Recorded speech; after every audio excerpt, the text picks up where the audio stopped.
Hello friends, कैसे हैं आप सभी लोग। स्वागत है आपका आपके अपने यूट्यूब चैनल 4G रैंकर पर। दोस्तों, आज मैं लेकर आया हूं बायोलॉजी से जुड़े हुए इम्पोर्टेंट क्वेश्चंस जो आने वाली पैट ग्रुप डी की परीक्षा के लिए बेहद महत्वपूर्ण है। तो वीडियो शुरू से लेकर आखिर तक देखिए और यदि वीडियो पसंद आए तो वीडियो को लाइक और शेयर करिए। तो चलिए शुरू करते हैं। आज का पहला क्वेश्चन कह रहे हैं, देखिए, निम्नलिखित में से कौन सा नाइट्रोजन स्थिरीकरण जीवाणु है। तो इसमें से आपको बताना है कौन सा नाइट्रोजन है जो स्थिरीकरण का जीवाणु है। तो इसका राइट आंसर हो जाएगा राइजोबियम। इम्पोर्टेंट है। अगला क्वेश्चन आता है, देखिए, कह रहे फलीदार पादपों की जड़ों में उपस्थित गांठों में पाए जाने वाले नाइट्रोजन जीवाणु को क्या कहा जाता है। तो वो नाइट्रोजन जीवाणु है आपका सहजीवी। इम्पोर्टेंट क्वेश्चन है। अगला क्वेश्चन आता है, जीवों के निम्नलिखित प्रकारों में से छत्रक किससे संबंधित है। तो जीवों के जो प्रकार आते हैं उसमें छत्रक जो संबंधित होते हैं ये कवक से संबंधित होते हैं। इसका राइट आंसर आपका सी हो जाएगा। अगला क्वेश्चन आता है, ईस्ट एक है। तो ईस्ट आपको बताना है क्या है। तो ईस्ट एक कवक है। इसका बी ऑप्शन राइट हो जाएगा। अगला क्वेश्चन आता है, लाइकेन जो एक नए नग्न चट्टान पर भी पारिस्थितिक अनुक्रम को प्रारंभ करने में सक्षम है, वास्तव में किसके सहजीवी सहचर्य हैं। तो लाइकेन जो होते हैं ये आपको बताना है किसके सहजीवी होते हैं। तो ये शैवाल और कवक के सहजीवी होते हैं। इसका बी ऑप्शन राइट हो जाएगा। इंपॉर्टेंट है। अगला क्वेश्चन आता है, लिटमस अम्ल क्षार सूचक होते हैं। ये लिटमस जो है कैसे प्राप्त किए जाते हैं। तो लिटमस प्राप्त किए जाते हैं लाइकेन से। वेरी वेरी इंपॉर्टेंट क्वेश्चन है। अगला क्वेश्चन आता है, निम्नलिखित में से कौन प्रदूषक संकेतक पौधा है। तो प्रदूषक संकेतक जो पौधा है आपका ये है आपका लाइकेन। इम्पोर्टेंट है। अगला क्वेश्चन आता है, निम्नलिखित में से कौन सा स्वपोषित है। तो आपको बताना है इनमें से कौन सा स्वपोषित है। तो देखिए आपका जो शैवाल होता है इसको स्वपोषित माना जाता है। अगला क्वेश्चन आता है, निम्नलिखित में से किस फसल में एंजोला एवं एनाबिना जैव उर्वरकों का प्रयोग किया जाता है। तो एंजोला और एनोबिना जैव उर्वरकों का प्रयोग किया जाता है आपका चावल में। इसका बी ऑप्शन राइट हो जाएगा। अगला क्वेश्चन आता है, चिलगोजा में निम्नलिखित में से एक प्रजाति के बीज से प्राप्त होती है। यह चिलगोजा निम्न में से किस एक की प्रजाति के बीज से प्राप्त होती है। तो चिलगोजा जो प्राप्त होता है ये पाइन के बीज से प्राप्त होता है। इसका बी ए ऑप्शन राइट हो जाएगा। अगला क्वेश्चन आता है, सबसे लंबा जीवित वृक्ष है।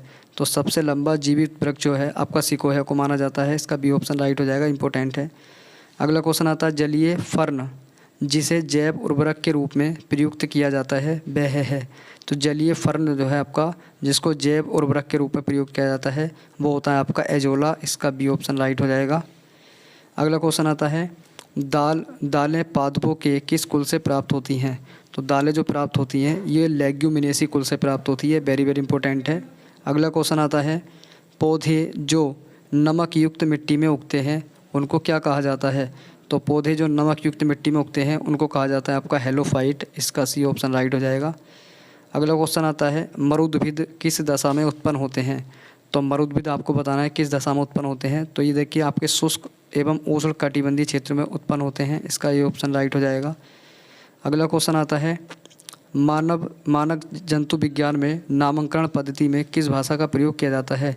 तो नामांकन पद्धति में जो है ये लैटिन भाषा का प्रयोग किया जाता है। इसका ये ऑप्शन राइट हो जाएगा। अगला क्वेश्चन आता है, निम्नलिखित में से कौन सा एक कोशिकीय जीव का उदाहरण है। तो इनमें से आपको बताना है कौन एक कोशिकीय जीव का उदाहरण है। तो आपका जो प्रोटोजोआ होता है ये एक कोश के जीव का उदाहरण होता है। इसका ए ऑप्शन राइट हो जाएगा। अगला क्वेश्चन आता है, निम्न में से कौन सा कीट नहीं है। तो कीट आपको बताना है इनमें कौन सा नहीं है। तो मकड़ी कीट के अंतर्गत नहीं आता है, जबकि तितली, मच्छर, तिलचट्टा ये सब कीट के अंतर्गत आते हैं। अगला क्वेश्चन आता है, अधिकांश कीट किस प्रकार श्वास लेते हैं या किस प्रकार से श्वसन करते हैं।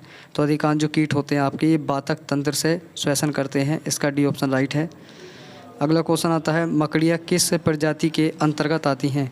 तो मकड़ियाँ जो है आपकी देखिए आर्थ्रोपोडा के अंतर्गत आती हैं। आर्थ्रोपोडा संघ के अंतर्गत आती है मकड़ियाँ। अगला क्वेश्चन आता है, मकड़ियों में कितनी जोड़ी आँखें होती हैं। तो मकड़ियों में देखिए 4 जोड़ी आँखें होती हैं। इसका सी ऑप्शन राइट हो जाएगा। अगला क्वेश्चन आता है, केकड़े किस प्रजाति के अंतर्गत आते हैं। तो केकड़े देखिए आर्थ्रोपोडा के अंतर्गत आते हैं। इंपॉर्टेंट है। अगला क्वेश्चन आता है, ऑक्टोपस है एक। तो ऑक्टोपस क्या है। तो ये देखिए मृदु कवची होता है। इसका डी ऑप्शन राइट हो जाएगा। अगला क्वेश्चन आता है, निम्न में से कौन एक मीन है, यानी कि आपको मछली बतानी है, इनमें से कौन मछली है। तो देखिए सिल्वर फिश जो होती है ये मछली होती है, बाकी सब फिश मछली नहीं होती है। क्रे फिश आपकी मछली नहीं होती, कटल फिश भी मछली नहीं होती है, और फ्लाइंग फिश भी आपकी मछली नहीं होती है, जबकि सिल्वर फिश जो है आपकी ये मछली होती है। अगला क्वेश्चन आता है मछली किस अंग द्वारा श्वसन करती है। तो मछली जो होती है किस अंग के द्वारा श्वसन करती है, तो एक गलफड़ों के द्वारा श्वसन करती है। इसका सी ऑप्शन राइट हो जाएगा। अगला क्वेश्चन आता है निम्न में से किसकी उपस्थिति के कारण गिरगिट रंग बदलता है। तो गिरगिट जो रंग बदलता है आपका वर्णक के द्वारा यानी कि पिगमेंट के द्वारा बदलता है। अगला क्वेश्चन आता है निम्नलिखित उड़ने वाले जीवों में से कौन सा पक्षी वर्ग में नहीं आता। देखिए कौन सा उड़ने वाला जीव है जो पक्षी वर्ग में नहीं आता है, वह है आपका चमगादड़। इसका ए ऑप्शन राइट हो जाएगा, इंपॉर्टेंट है। अगला क्वेश्चन आता है निम्नलिखित में से कौन सा एक भारत का राष्ट्रीय जलीय प्राणी है। तो भारत का राष्ट्रीय जलीय प्राणी होता है आपका गंगो डॉल्फिन, यानी कि इसका सी ऑप्शन राइट हो जाएगा। अगला क्वेश्चन आता है निम्नलिखित में से किस युग्म में खुला रक्त परिसंचरण तंत्र पाया जाता है। तो खुला रक्त परिसंचरण तंत्र जो पाया जाता है ये कॉकरोच में तथा सिल्वर फिश में पाया जाता है। इसका सी ऑप्शन राइट हो जाएगा। अगला क्वेश्चन आता है निम्नलिखित में से किस जंतु में तंत्रिका तंत्र नहीं पाया जाता है। तो तंत्रिका तंत्र आपका अमीबा में नहीं पाया जाता है, इंपॉर्टेंट है। अगला क्वेश्चन आता है 5 जगत वर्गीकरण किसने प्रतिपादित किया था। तो जंतुओं का 5 जगत में जो वर्गीकरण किया था ये आर्य छिटकर ने किया था, जबकि 2 जगत में कैरोलस लीनियस ने किया था। अगला क्वेश्चन आता है देखिए एक सूची 1 से सूची 2 को मिलान करना है और आपको बताना है इसमें कौन सा सही है। तो देखिए बात करें इसमें सही की, तो इसका देखिए पहला ऑप्शन सही हो जाएगा, यानी कि जो ऑक्टोपस होता है ये आपका मोलस्का संघ के अंतर्गत आता है।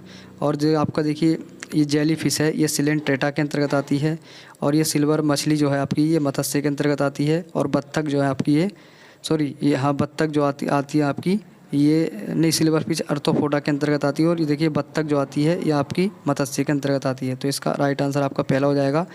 पहले का 3, देखिए एक बार वो मिलाते हैं। पहले का हो जाएगा 3, उसके बाद में बी का हो जाएगा 4, उसके बाद में सी का 2 हो जाता है। मछली आपकी सिल्वर फिश है अर्थोपोडा के अंतर्गत आती है। और डी का हो जाएगा बत्तख, बॉम्बे बत्तख आपकी जो है मत्स्य के अंतर्गत आती है, इंपॉर्टेंट है। अगला क्वेश्चन आता है निम्नलिखित में से कौन सा कथन सही है। तो आपको सही कथन बताना है। तो देखिए विषाणु में ऊर्जा उत्पादन हेतु एंजाइम नहीं होते हैं, ये आपका देखिए सही है। इसका ए ऑप्शन राइट हो जाएगा। जबकि विषाणु को किसी भी कृत्रिम माध्यम से संबंधित किया जा सकता है, गलत है आपका। और विषाणु एक जीव से दूसरे जीव में केवल जैविक वाहकों के द्वारा हस्तांतरित हो सकते हैं, ये भी आपका गलत है। आपका पहला ऑप्शन सही है। अगला क्वेश्चन आता है देखिए इसमें बताना है आपको प्रोकैरियोटिक हैं। तो प्रोकैरियोटिक जीव वो होते हैं बेजीव जिनमें केंद्रक सुविकसित नहीं होता, यानी कि जिनमें केंद्रक नहीं पाया जाता है, उनको प्रोकैरियोटिक कहते हैं। तो दोस्तों इस वीडियो का लास्ट क्वेश्चन था। अगर वीडियो पसंद आई तो वीडियो को लाइक करें, और यदि चैनल पर नए थे तो चैनल को सब्सक्राइब भी कर दें। चलिए मिलते हैं अगली वीडियो में, धन्यवाद।